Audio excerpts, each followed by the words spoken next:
நம்பிக்கையாளர்களே, இதற்கு முன்னர் மூசாவிடம் அவருடைய மக்கள் வீணான கேள்விகளை கேட்டதைப் போல் நீங்களும் உங்களுக்கு அனுப்பப்பட்ட தூதரிடம் கேட்க விரும்புகிறீர்களா?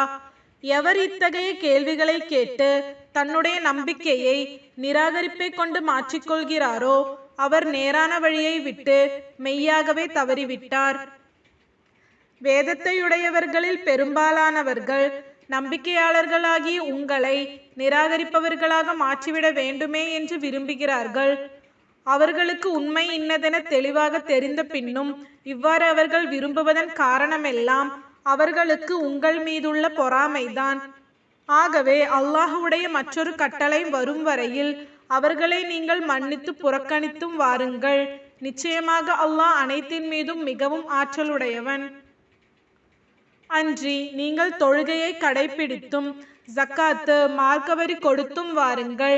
ஏனென்றால் மரணத்திற்கு முன்னதாக உங்களுக்காக நீங்கள் என்ன நன்மையை முன்கூட்டி அனுப்பி வைப்பீர்களோ அதனையே அல்லாஹுவிடம் மறுமையில் பெற்றுக்கொள்வீர்கள். ஆதலால் இறப்பதற்கு முன்னரே இயன்றளவு நன்மை செய்து கொள்ளுங்கள். நிச்சயமாக அல்லாஹ் நீங்கள் செய்பவற்றை உற்று நோக்குபவனாக இருக்கின்றான்.